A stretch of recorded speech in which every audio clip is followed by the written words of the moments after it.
Good evening. We have a somewhat different program this holiday evening. As America celebrates more than 2 centuries of independence, we look at a nation barely 2 years old. It is Zimbabwe, the former British colony of Rhodesia in Central Africa, racked by years of war between white diehards and African guerrillas. Now its president, Robert Mugabe, struggles to satisfy the revolutionary appetites of 7 million blacks while trying to reassure a dwindling population of whites. How he's succeeding is the subject of this report, edited from a recent BBC documentary. The narrator is Ali Mazrui, a Kenyan-born political scientist who now teaches at the University of Michigan. This is Great Zimbabwe, once the flourishing capital of a great Shona kingdom. These are the corridors of power, the passages of privilege of an ancient African civilization. For 600 years, these walls have stood here, although they were built without mortar. The walls themselves are an impressive testimony that Africans are capable of a uniqueness which the white man has not always recognized. But the great kingdom of Zimbabwe did not last. Perhaps it was a failure of social institutions. The effectiveness of the government and the economic skills available failed to keep pace with the needs of what had, after all, become a rather complex society. Alongside this political decay, there might have been ecological imbalances. The soil no longer able to support an expanding population. A fuel crisis as trees for firewood were excessively depleted. Land overgrazed. Desolation setting in. At any rate, great Zimbabwe foundered and withered away. 5 centuries later, Robert Mugabe is trying to build up a new Zimbabwe. But what kind of pattern is he following? Is he trying to follow the pattern of my own Kenya, a model of racial reconciliation and private enterprise? Or is Mugabe seeking to create another Mozambique, a model of revolution and a state-controlled economy? Or is he, in fact, seeking to rediscover the uniqueness which is embodied in this remarkable monument to ancient Zimbabwe?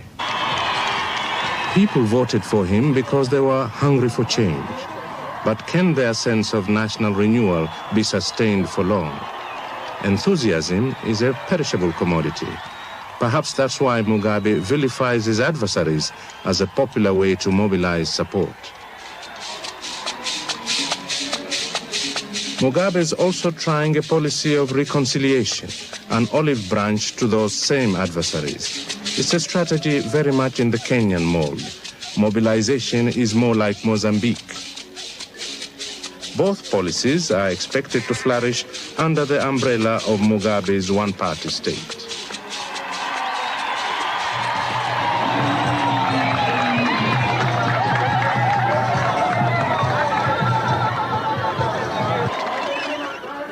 Whether all Zimbabweans are yet ready to be part of Mugabe's people is another matter.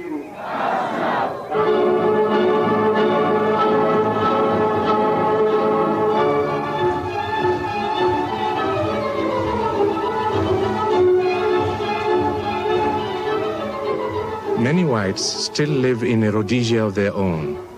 Judging by the Kenyan parallel, that will last a long time. Martin Luther King used to argue that desegregation was not integration, that ending the color bar was not enough to bring the races together in America. It's equally true in Zimbabwe.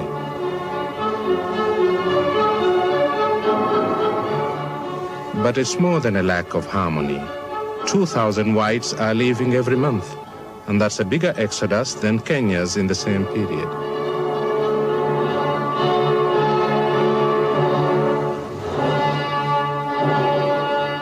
I've spent about 3 weeks here, and I think during those 3 weeks, I've probably heard more racist remarks than I hear in a year or two in the United States, or than I have heard in Kenya since the 1950s. Can you explain the phenomenon? It's become so ingrained now. It's something to talk about, something to ridicule, to be unkind, but, you know, it's just a pastime, and it's something very difficult to shed from oneself. But I think those people that are left here now don't really mean it. It's merely a talking point. You've got to give us time to get to know each other. You know, on a certain level, we do know each other. Some of us have friends in all sorts of groups. But generally speaking, people have got to have time to get to know each other. There's still a lot of, not fear, but ignorance about the different races. I've heard at least one major political figure in this country argue that this is the most magnanimous post-war arrangement that's taken place anywhere. The man himself was black, and he said, here are people who are hanging us a few months ago. Here were people who are hunting us down, and now there they are interacting with us in parliamentary exchanges. Where else has this sort of thing happened so soon after the war? What's your response? Do you think the blacks have been magnanimous towards the whites? Yes. Well, I do. there's no doubt that we have been surprised at the leadership displayed by Robert Mugabe. He said reconciliation. I think he's a pragmatic and very clever man, a very competent man. And he sized up the situation very well. He said that the way to get this thing off the ground is to put forward a very strong message of reconciliation and harmony. Right. And he succeeded brilliantly. Hello, people. Joshua Nkomo is less ready with praise. In February, he was sacked from the cabinet. You can't have two top men in a new country, even though the fragile alliance between the two parties has survived. After 30 years at the head of the nationalist struggle, Nkomo is now on the sidelines, the latest stage in a historic tribal, regional, and personal rivalry. Mugabe moved against him after hordes of arms were found on property belonging to Nkomo's party.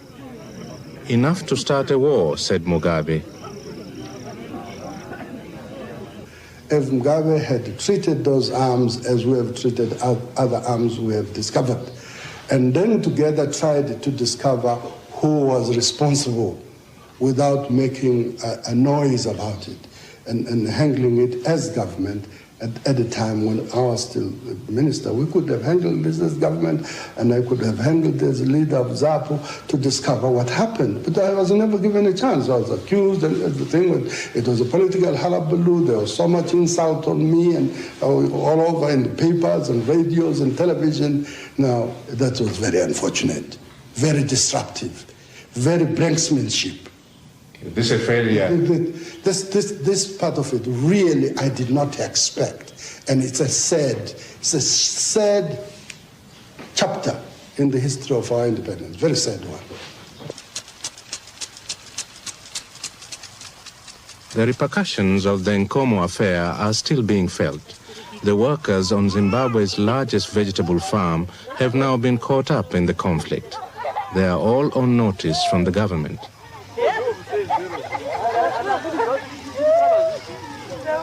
The farm was owned by ZAPU, Nkomo's party. When arms were discovered on other properties, the Niger company was also declared unlawful and a liquidator appointed. Soldiers kept guard. The government's case is that Niger was helping finance a future Nkomo takeover and that the farm was in a strategic position close to Salisbury. So, if there are rotten tomatoes here tomorrow and 400 out of work, it will be because of a political struggle that's still not resolved after 2 decades.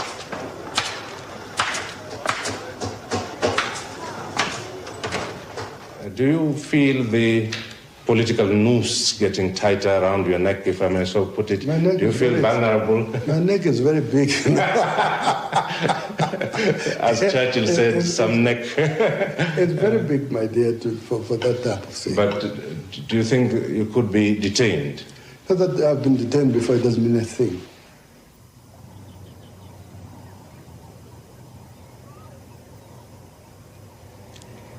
In the struggle to rebuild or redesign Zimbabwe, land is pretty central.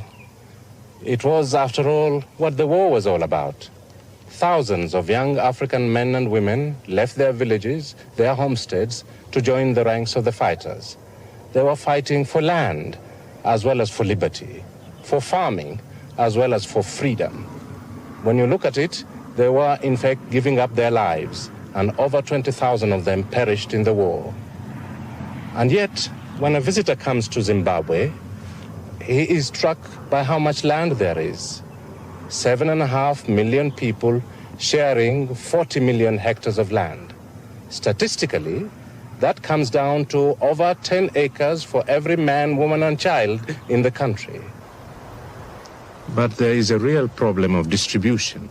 5,000 white farmers own as much land as 6 million Africans.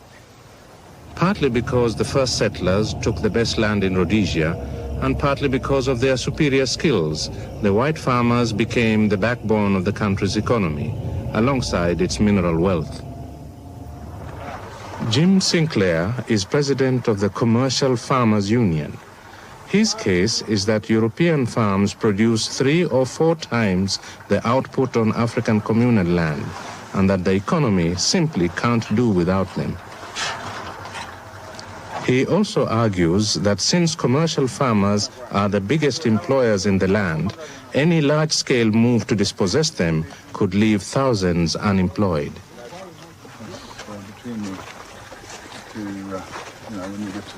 Sinclair's farm adjoins an African communal area, the chance to show visitors the contrast between farming styles. The left-hand side of the fence that you're looking at produces 88% of the food marketed in this country. The right-hand side of the fence produces 12. That is the difference, and that's the important factor. We believe that not only from the employment point of view, from the effective use of land, from the efficient use of land, from the benefits derived from the land, that the chap working for a commercial farmer is better off than a guy under a resettlement scheme.